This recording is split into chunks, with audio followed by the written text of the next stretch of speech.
여러분 안녕하십니까? KBC 8시 뉴스입니다. 10월의 마지막 주말을 맞아 광주와 전남 관광지에는 가족 단위 나들이객들이 몰렸습니다. 모레부터 시행되는 단계적 일상 회복을 앞두고 완화된 사회적 거리 두기가 적용되고 있는데요. 일상으로 돌아갈 수 있다는 기대감에 관광지는 모처럼 활기가 돌았습니다. 고우리 기자입니다. 뽀로로 노래에 맞춰 몸을 들썩이는 아이들. 떨어지는 빗방울도 아랑곳 없이 웃음꽃을 피워냅니다. 뱅글뱅글 돌아가는 놀이기구에서는 아이들의 즐거운 함성이 터져나오고 가족들은 손인사로 화답합니다. 옛날에는 코로나 때문에 한동안 계속 못 나갔는데 지금은 백신도 많이 유통이 돼서 좀 안전한 마음으로 나온 것 같아요. 정신이 완전 팔려있어. 엄마 아빠는 아이들의 신난 걸음걸이까지 사진으로 담아내기 바쁩니다. 허기진 배를 달래기 위해 가족끼리 삼삼오오 모여 간식을 나눠 먹기도 했습니다.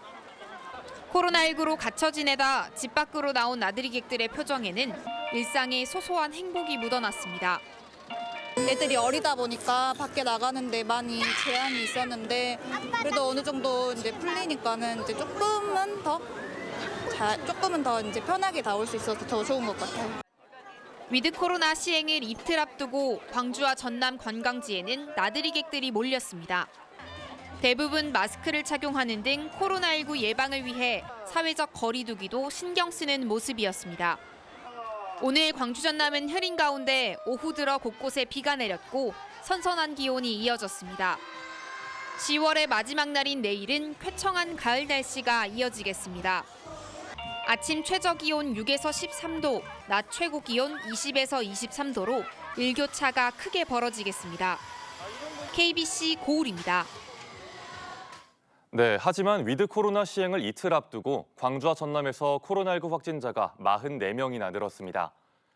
광주에선 북구의 한 초등생과 가족 4명이 감염된 것으로 확인돼 해당 학교에서 전수검사가 이뤄지고 있고 광산구에서도 외국인 노동자 6명이 확진된 것으로 나타났습니다.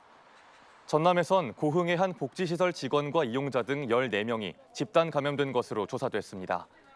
오늘 오후 6시 기준으로 광주에선 23명, 전남에선 21명의 추가 확진자가 발생했습니다.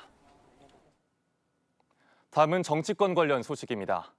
더불어민주당이 다음 달 2일 대통령 선거대책위원회 출범을 앞두고 인선 작업 막판 조율에 들어갔습니다. 이낙연 전 대표를 비롯해 정세균 전 총리, 추미애 전 장관, 박용진, 김두관 의원 등 대선 경선 후보들의 참여가 확정된 가운데 선대위 출범식 전날인 오는 1일 본부장급 이상 인선을 발표할 계획입니다. 당원 당규에 따라 상임선대위원장은 송영길 대표가 맡고 공동선대위원장에는 4, 5선 중진 의원과 상징적인 외부 인사가 참여할 가능성이 점쳐집니다. 고용진 민주당 수석대변인은 드림 원팀, 미래 등을 주제로 지난 19대 선대위와 비슷하게 전 국회의원이 참석하는 메머드급 선대위를 꾸릴 계획이라고 밝혔습니다. 국민의힘 대선 후보인 윤석열 전 검찰총장을 두고 지역 내 논쟁이 가열되고 있습니다. 윤석열 국민의힘 대선 경선 후보 광주선거대책위원회는 성명을 내고 윤 후보의 광주 방문을 정치쇼라고 비판한 이용섭 광주시장에 대해 정치 노름을 하고 있다며 사퇴를 요구했습니다. 반면 광주 전남 대학생 진보연합은 기자회견을 열어 전두환 찬양과 개사가 논란을 부른 윤석열 후보는 사퇴해야 한다고 밝혔고 국민의힘 해체도 주장했습니다. 1980년대 식량 문제 해결을 위해 정부는 간척 사업을 통해 농지를 늘렸습니다. 해남군 산이면 주민들은 당시 간척 농지를 나눠준다던 정부의 약속을 믿고 생업이던 어업을 포기하면서까지 간척 사업에 동의했는데요. 하지만 어찌 된 일인지 여전히 소장농 신세입니다. 정경은 기자의 보도입니다. 추수가 한창인 해남군 산이면의 논입니다. 농민들은 간척 사업을 통해 조성된 이 농지를 1년에서 5년 단위로 임대해 경작하고 있습니다. 이 지역 주민들은 정부가 20년이 넘도록 약속을 지키지 않고 있다고 원성입니다. 생업이던 어업을 포기하고 간척 사업에 동의했던 건 간척 농지를 가구당 9,000평씩 주겠다던 정부 약속 때문이었습니다. 하지만 계약서 등 문서로 남아있는 건 없습니다. 이후 정부는 농지를 분양하지 않고 임대로 운영하면서 주민들은 영농법인들과의 경쟁을 거쳐 농사를 짓는 일을 반복하고 있습니다. 대규모 영농법인은 30년 장기 임대를 받은 반면 농민들은 매번 농지를 임대할 수 있을지, 어느 농지를 임대할 수 있을지 몰라 불안하기만 합니다. 주민들이 직접 논도 관리하고 모든 것을 관리해야 논도 좋게 되는데 요즘은 계속 뭐 2년에 한 번씩, 1년에 한 번씩 이렇게 돌아가면서 짓다 보니까 관리도 제대로 안 되고 방식이 불안해하죠. 농림축산식품부는 정부가 주민들에게 간척 농지를 나눠주기로 했다는 주장은 근거가 없다며 선을 긋습니다. 간척 당시와 달리 지금은 쌀이 남아 돈다며 간척지는 정부 정책에 맞춰 활용 방안을 찾아가겠다는 입장입니다. 정부가 생각하는 어떤 산업용지도 쓸 수도 있고 수에 따라서는 다른 것도 쓸 수 있게 돼야 되지. 개인을 가야시키면은 문제가 있잖아요. 그래서 저들이 하는 거지. 정부의 탈원전 기조에 맞춰 인근 기업 도시에 산단 전체에 필요한 전기를 신재생에너지로 충당하는 아리100 시범단지가 조성된 상황. 주민들은 이곳에도 거대한 태양광 발전소가 들어서 임대할 수 있는 농지마저 줄어드는 건 아닌지 우려하고 있습니다. KBC 정경원입니다.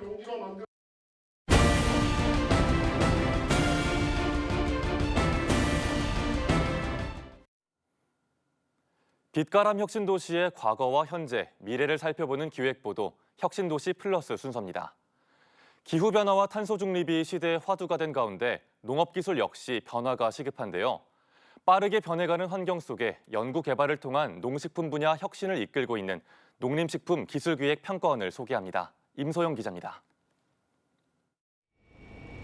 농림식품기술기획평가원은 지난 2009년 농림식품과학기술 육성법에 따라 설립된 농림축산식품부 산하 준정부기관입니다. 농림식품 분야 과학기술 연구개발 사업의 틀을 짜고 연구자와 기업들을 지원하는 일을 합니다.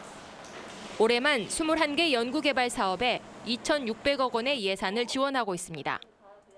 연구개발 분야도 농가 경쟁력 강화에서 미래 농업의 화두인 디지털과 그린, 휴먼 분야로 확장해 가고 있습니다. 최근엔 미래 농업인 스마트팜 관련 기술 개발 사업에 집중하고 있는데 올해는 농촌진흥청과 과기부 등 정부 부처들이 함께 참여한 스마트팜 융합 원천 기술 개발을 시작했습니다. 미국, 일본 등 해외 수입 의존도가 높은 핵심 농자재의 국산화 연구도 속도를 내고 있습니다. 탄소 중립과 그린 뉴딜에 맞춰 전기 수소 에너지를 기반으로 하는 친환경 농기계로 전환하기 위한 농업 모빌리티 개발에도 나섰습니다. 우리 농업의 패러다임도 변해야 합니다. 육류를 대체할 수 있는 배양육 연구는 물론이고 내년부터는 소기 중심의 농기계에서 전기 수소 에너지 기반의 농기계 플랫폼을 개발하는 등 농업의 미래를 준비하는 연구 개발에 투자를 확대하겠습니다.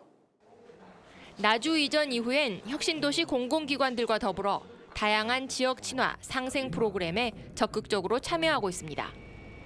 혁신도시 이전 3년 차인 농림식품기술기획평가원, 코로나19 확산과 기후위기 등 급격한 변화 속에 농업 분야 혁신을 이끌고 있습니다.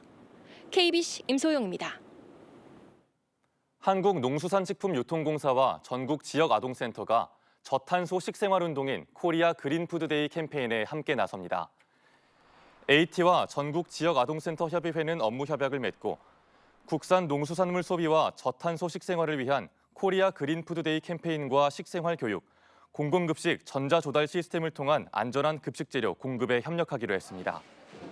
코리아 그린푸드데이는 먹거리 생산과 유통, 소비 전 과정에서 발생하는 온실가스 배출량을 줄여 탄소 중립을 실천하는 식생활 캠페인으로 AT가 지난 9월부터 전 국민 확산에 힘쓰고 있습니다.